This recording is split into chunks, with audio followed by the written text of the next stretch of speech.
Daily Boxing here with the champ, Kendo Tremendo Castaneda. First I gotta ask, that's the best nickname in sports. Yes. Who came up with that for you? Who gave that to you? My mom did. When I was like 10 years old, man, I was young. I was always acting wild when I was a kid.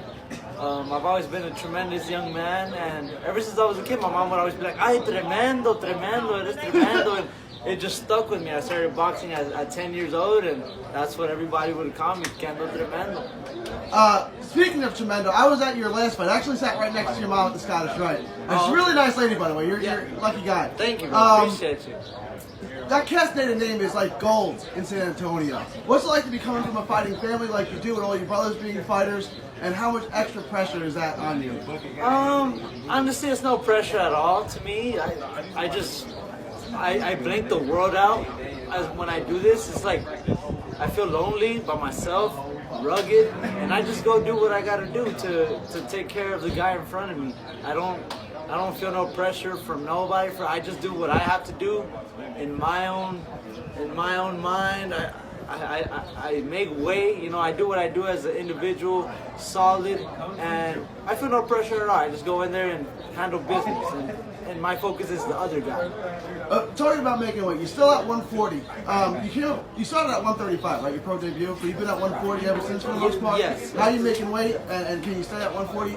I can stay at 140 for a good while. I want to conquer the division, really. That's my main goal, is to conquer 140, maybe unify like Terrence Crawford did, and then move up to 147 and maybe 154 down the road. I want to talk to you about the 140-pound division. Right now, the WBA world champ, Kyle Relic, is locked up in that tournament. So you can't face up with him until that tournament is over, most likely. In the interim, there's a ton of 140-pounders from Texas. There's you, obviously. There's San Antonio has Mario Barrios. And then in Dallas, there's WBO champ Mighty Mo Hooker and Virgil Ortiz. Do you know them, and would you be open to fighting those guys? Because those guys are available. Yeah, I know those guys, and I would be open to fight whoever has the top-notch belt.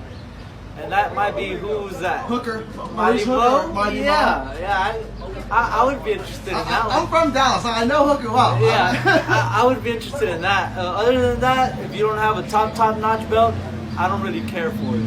Okay. Now Barrios doesn't have a belt. He's a couple. It's kind of like mine. He's got. But he doesn't have. He comes from my same city.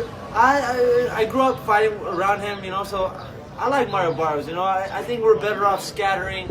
You know, and then maybe if he gets the top notch, maybe, you know, or maybe if I get the top notch first before That's what I was going to ask you. Who's going to get it first? Yeah, we'll see, you know, but to me it's not a race, no competition against people that were born and raised from my own city. I support Mario Barrios, and I'm sure he supports me as well. And but if it happens, it happens. But I only see it making sense if one of us has the top notch.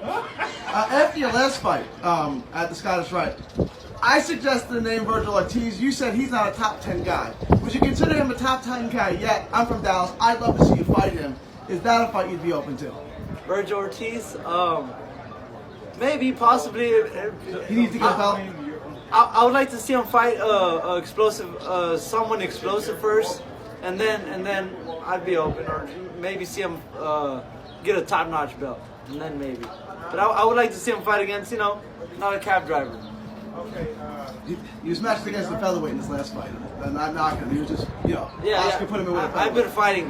I've been fighting dogs, bro, since my pro debut, bro. Since I was 18 years old, I've been fighting nothing but hard fights. I've maybe fought one bum in my career, but other than that, dog, winning record, guy who's been around.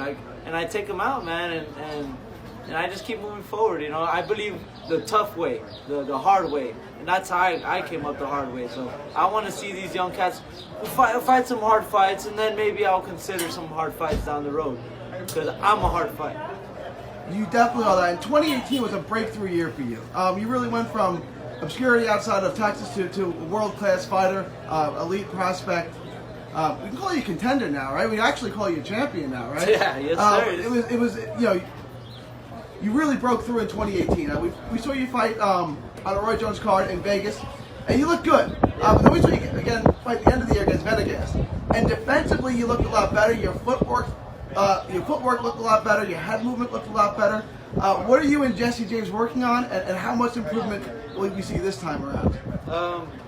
We just stay in the gym, man. We just every day is a learning progress to me, and we just whenever we know what kind of guy we have in front of us, we work towards that. So if I feel like I got a short, strong guy in front of me that's gonna come at me, I'm gonna work on boxing, being smart, pacing myself. You know, starting with the jab, finishing with the jab, and just staying smart, man. You know, just staying busy in the ring, in the gym, working hard. I also work with FedEx right here, so I just believe in working hard, man. I work hard for a living, you know. So that's one thing that these young cats need to learn before coming against me is you need to learn how to work for a living, young guys. You know, and not live off of these big promotions and stuff. Work for a living. Learn how to be tough on yourself, and then you need to come see me in the ring.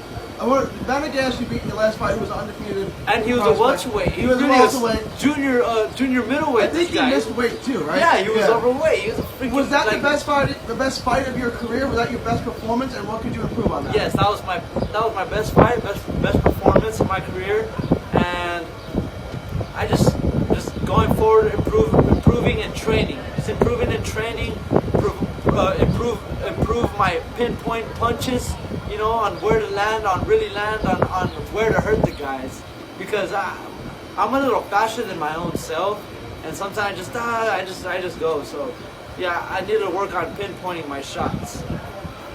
Assuming you win tomorrow, what does the rest of 2019 hold in store for you, and when do you want to fight for one of the world titles, like a Kyle Relic or a Mo Hooker? I'm ready whenever. After this fight, I'll be ready. I'll be back in the gym ASAP, maybe next Tuesday, and whatever Roy Jones has in store for me, whatever my manager Casey Gutierrez, Keith Belter, we'll all sit and talk, and we'll see what the next move is. But for everyone to know, I will be back in the gym, and I will just continue to work hard and keep doing my part.